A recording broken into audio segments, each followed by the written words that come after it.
এবারে বেলামে চায়ের আড্ডায় নির্বাচন।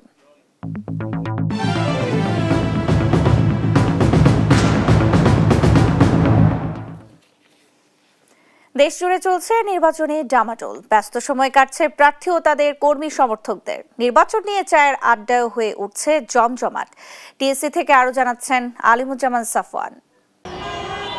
বেলামি প্রেজেন্ট চায়ের আড্ডায় আপনাদেরকে স্বাগতম। আজকে আমরা আছি ঢাকা বিশ্ববিদ্যালয়ের টিএসসিতে। আপনারা যেহেতু জানেন যে সামনেই নির্বাচন ঘনিয়ে এসেছে, আর কিছুদিন বাকি আছে ভোটের, তো এই নির্বাচনে তরুণ ভোটার কিন্তু আসলে সবচেয়ে গুরুত্বপূর্ণ হিসেবে বলছেন রাজনীতিবিদরা, কারণ আমরা জানি যে 4 কোটি প্রায় ভোটার রয়েছে তরুণ, যারা এই নির্বাচনে ভোট দিবেন। তো আজকে আমরা তাদের সঙ্গেই চায়ের আড্ডার ছলে একটু আলোচনা করতে চাই, নির্বাচন নিয়ে শুনে আসতে চাই তাদের ভাবনা। আপনারা জানেন যে নির্বাচন খুবই সামনে, তো এই নির্বাচন নিয়ে তরুণদের প্রত্যাশা রয়েছে, অনেক প্রতিশ্রুতিও দিচ্ছেন প্রার্থীরা। তো আপনাদের কাছে এখন পর্যন্ত নির্বাচনের পরিবেশ কেমন মনে হচ্ছে? যারা তরুণদেরকে নিয়ে ভাববে, কারণ আমাদের আসলে জনমিতিক লাভাংশের একটা বিশাল সংখ্যক ভোটার হচ্ছে তরুণ।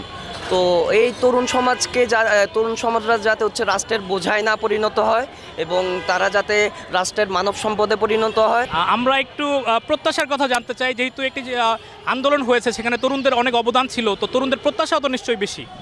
আপনারা জানেন যে বাংলাদেশে প্রায় 26 থেকে 27 লক্ষ তরুণ যুবক হচ্ছে বেকার। কর্মক্ষেত্রের জায়গাটা তৈরি করা এবং স্বচ্ছতা, জবাবদিহিতা এবং করাপশন থাকবে না, যার মাধ্যমে প্রতি বছর স্বচ্ছ নিয়োগ হবে, মানুষ বেকারত্বের হাত থেকে মুক্ত, মানে চাকরির জায়গাটা যেন দলীয়করণ না হয়। আপনার কাছে একটু নারীদের ভাবনাটা জানতে চাই, যেহেতু নারীরাও গুরুত্বপূর্ণ ভোটের ক্ষেত্রে, তো নারীর ক্ষমতায়নের বিষয়টি বারবার আসে, তো সেই ক্ষেত্রে যদি আপনি কিছু বলতে চান। 5ই আগস্টের পর থেকে নির্বাচন নিয়ে আশাবাদী না হলেও বর্তমানে তারেক রহমান দেশে ফিরে আসার পরে আমি আসলে নির্বাচন নিয়ে আশাবাদী এবং আমি জানি যে সামনে খুব ভালো কিছু হবে এবং নারীরা সেখানে খুব ভালো সুযোগ করে নেবে। আমি একটু আয়োজনের কথা শুনতে চাই। প্রার্থীরা রয়েছেন নির্বাচনে, যারা আসলে অংশগ্রহণ করছেন, আপনারা তো নিশ্চয়ই প্রার্থীদেরকেই বেছে নেবেন, তো কেমন প্রার্থী বেছে নেবেন? আমরা অবশ্যই এমন প্রার্থী বেছে নেব যে যোগ্য এবং যারা এই দেশকে অন্য দেশের সাথে বন্ধুত্বপূর্ণ সম্পর্ক রাখবে। সব রাজনৈতিক দল পরিবর্তনের কথা বলছে, তো আপনারা কি আশাবাদী কিনা যে নির্বাচনের পরে দেশে কি আদৌ কি পরিবর্তন আসবে কিনা? অবশ্যই আমরা এটা আশা রাখতে পারি, কারণ নির্বাচন হয় দেশের যারা বেস্ট মানুষ থাকে, যাদেরকে নেতৃত্ব স্থান থেকে যারা থাকে, তাদেরকে নির্বাচিত করা হয় দেশকে শাসন করার জন্য। আপনারা দেখছেন বেলামি প্রেজেন্ট চায়ের আড্ডায় নির্বাচন। তো আজকে আমরা ঢাকা বিশ্ববিদ্যালয় থেকে আপনাদেরকে যুক্ত করেছিলাম। পরবর্তীতে অন্য কোনো জায়গা থেকে আবারও আপনাদের সঙ্গে চায়ের আড্ডায় কথা হবে নিশ্চয়ই।